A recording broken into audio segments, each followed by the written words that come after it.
Welcome to my 2023 Closet Wrapped. It's been a while since I've been on YouTube.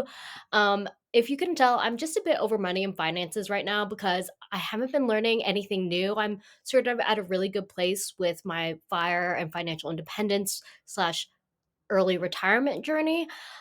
So I've just been actually trying to be less restrictive with my spending. So I've turned to thrifting since it's kind of like shopping, but very frugal shopping. So I don't feel bad about spending the kind of money that I do on the things that I get when I'm thrifting because, yeah, it's just like such a good deal. But we'll get into the highlights of the things I bought this year and how much I spent on clothes in 2023. So tangentially related to money. In 2023, I acquired 252 new to me items. So breaking that down, that was 62 tops, 44 bottoms, 33 like workout things, items, 28 accessories, 19 coats, 18 shoes, 17 dresses, 16 like special occasion items like fancy ball gown type things, 8 sleepwear items, and 7 swim related items. That also sort of includes like lingerie and things like that. Now, almost all of this was secondhand, but 7 were new or like store bought, like bought firsthand, either by me or by somebody else. Maybe it was like gifted to me, but it wasn't bought like on the secondhand market.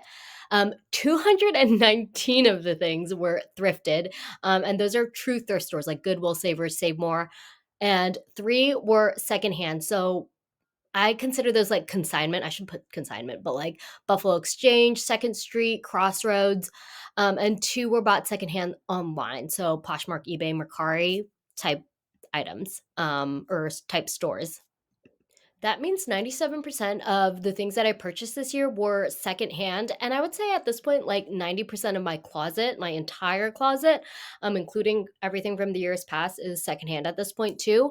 And it's really cool to be able to get to this place. I never thought I would be honestly like thrifting and buying things more than actual stores, but it's really cool. Like, that we're here. And I think that the thing I'm really excited about is that all of the stuff are just things I would never be able to afford if I were to buy them firsthand. Like all the cashmere sweaters, the wool sweaters, like the really nice quality things are just so much better quality than I would ever want to shell out. Like this probably original was like $100. And I got this for like $2. And it's a nice like cashmere half sip. Um, so yeah, that's what I love so much about thrifting. I've talked a little bit about net zero shopping before, but essentially what I try to do every year is to not spend on clothes more than I resell. So I always am trying to reach, net zero at the end of the year. So if I buy something I spend money on clothes, then I want to resell an equal or greater, hopefully, amount so that I'm always net zero on my shopping. Unfortunately, for the last few years, I haven't been able to achieve that goal. I've always been a couple $100 over on spend than I have reselling. So 2023 is the year that changed. This year, I spent $2,553 on new to me clothes, and I resold $2,772 worth of items, making my net zero shopping $219 in the positive. So, very, very proud and feeling like this is a huge accomplishment, especially since it's something I've tried to do in the past and have failed. But this year I stuck to it and was able to resell more than I spent. And the majority of that I would say is on Poshmark, just because it has like the biggest audience. So if you also want to start your reselling journey, I'll leave like my referral link below. But I just find it's like, yeah, the easiest. And then there's this like free app that like helps reshare and promote some of my items automatically. And I'll share that link too because I feel like that also helps sell things faster um, and just move it out of my closet. But yeah. So having spent $2,500 ish, the average price per item is about $10.13. So for everything that I bought, obviously some more, some less, but the average was about $10. Obviously, an item like this brings up and bumps up the average price per item. The most expensive item that I bought last year was $355, and it was a vintage Gucci bezel watch. I definitely got caught up in the hype of this viral like TikTok piece, and I'm not like 100% happy with it because I just don't know how to tell if it's authentic. So I actually, yeah, bought two, resold one, and yeah, I'm not like quite sure. So I'm not the happiest with this purchase, and I definitely regret it. But yeah, and if I were to remove this item from my closet, if I were to not buy it or resell it, the average price per item would be $8.83. So like over a dollar less. Um, yeah. So regrets. We're gonna have them. And obviously, the least expensive items were free, and I had 21 free items, and these are passed on from friends, family, gifted. My local Buy Nothing group gave me a lot of these. But here are just like some of my favorites. I really love the J. Crew oversized cashmere scarf that my sister gave to me as a gift. It's just so warm, so soft, since it is cashmere, and very practical. It's almost like a blanket. So if I'm ever cold, like it's a really good thing to just bring along. These Prada sunglasses were a gift, like a PR gift from the brand Kits, and I'm this was honestly my first designer item I've ever owned, like that level of designer. And I honestly think I peaked as a creator and content maker because I haven't received any free PR since. And Prada sunglasses are I can't believe it. Um, then from my Buy Nothing group, I received this Everlane chore jacket, like a denim chore jacket, really cute. And then this Farm Rio blouse. Like I couldn't believe people were giving away Farm Rio, but really cool. And my sister currently stole it from me, and I need to remember to get it back from her. Otherwise, I feel like it just might conveniently never come back to my closet. And I only wore it once before she stole it, so I want to grab it back. So the average cost per wear, I keep track of the cost per wear on all my items is $3.58, which means I wore these new items like an average of 2.5-ish maybe times, a little less than 3. Um yeah, so I think that's pretty good, and I like actually do wear all the things that I buy for the most part. There's only a very very few items that I've never worn yet, but I also keep track of that so I know like I should wear them or get rid of them.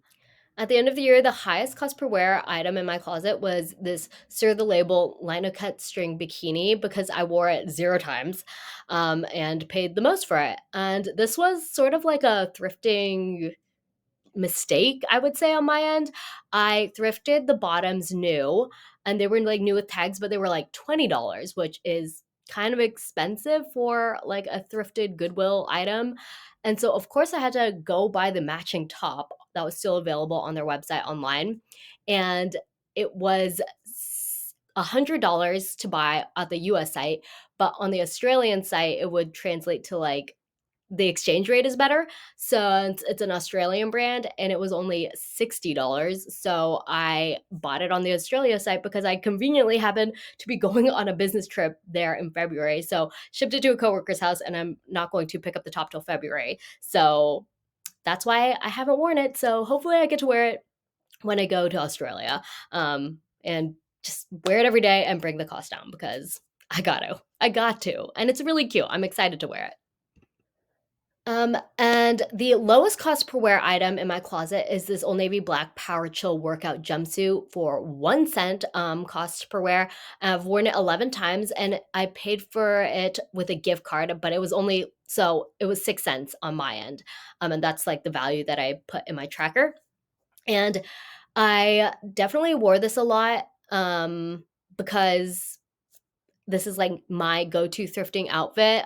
This and my Aritzia Divinity like romper, the shorts one, because it makes it so easy to try on things over and just get a sense of if it's fitting in the store or not. Still, some things like you have to go home and you still realize it like it still doesn't really fit, even if you've tried it on. But it does a really good job of weeding out things that I shouldn't be bringing home if it's not fitting.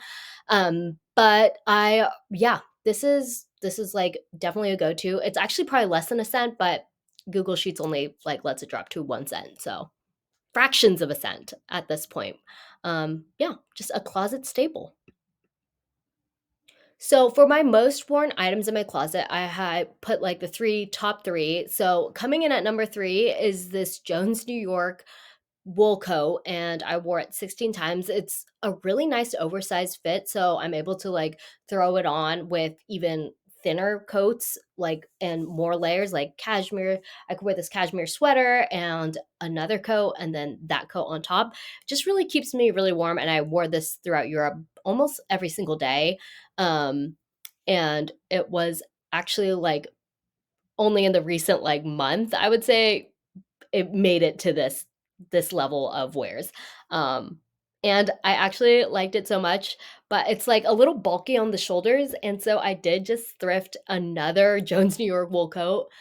So I need to decide which one to keep. So I'm gonna do like a love it or list it TikTok on that soon.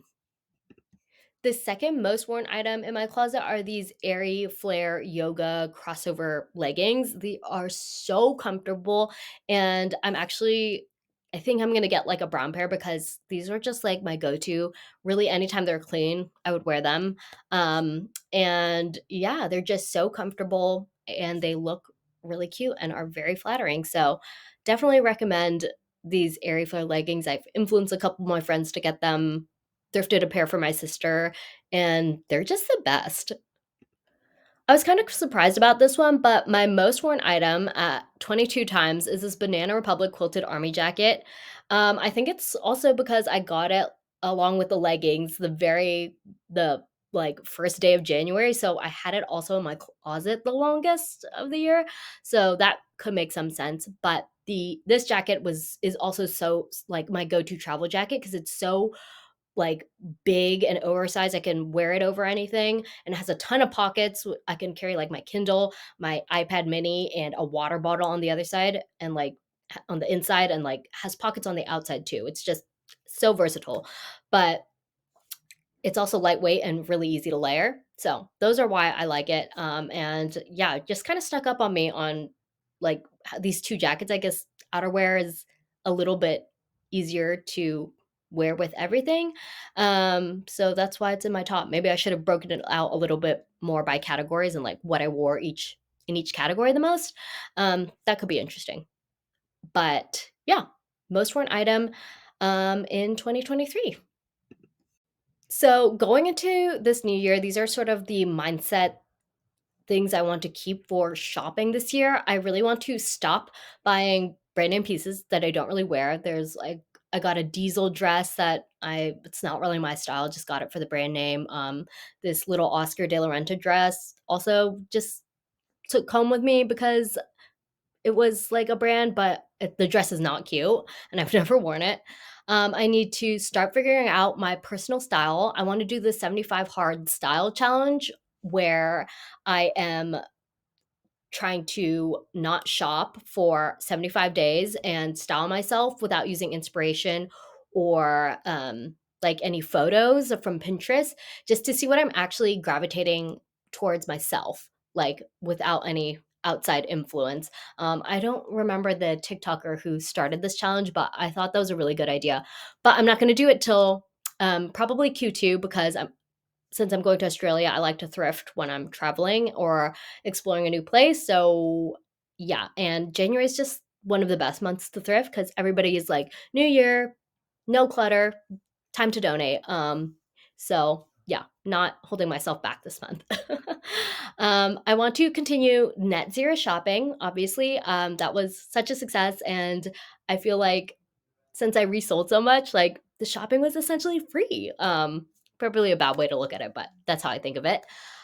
Less polyester, acrylic, or low quality materials and brands. Like, I don't want to get like Shein quality stuff. I don't want to get Forever 21 or like fast fashiony things unless the quality of the material is good. Because sometimes old Forever 21, they'd have like silk nighties. Not these days, I don't really think. Um, and then more just like shopping for others instead of myself because I don't really need more clothes. I do have like a manifestation like list of things I'm actually looking for, but outside of that, I really need to shop more for other people. And yeah, that is my 2023 closet wrapped. I can't believe the year is over and 2024 is here. But if you have any questions or want to join me in net zero shopping, um, happy like for you to do so. I always encourage people to kind of have a more healthy mentality around shopping. By being more intentional with their clothes, and this is the year for that, I think. And yeah, I have my cost per wear tracker in my money tracking spreadsheet. It's a very basic tab, I would say. It's not like crazy or wild or anything. But if you do want a more comprehensive cost per wear tracker, my friend Becca, formerly Blonde Broken Bougie, she has a really great cost per wear tracker spreadsheet that I recommend. But yeah, that's it. That's a wrap. And I can't wait to see what their finds I find in 2024.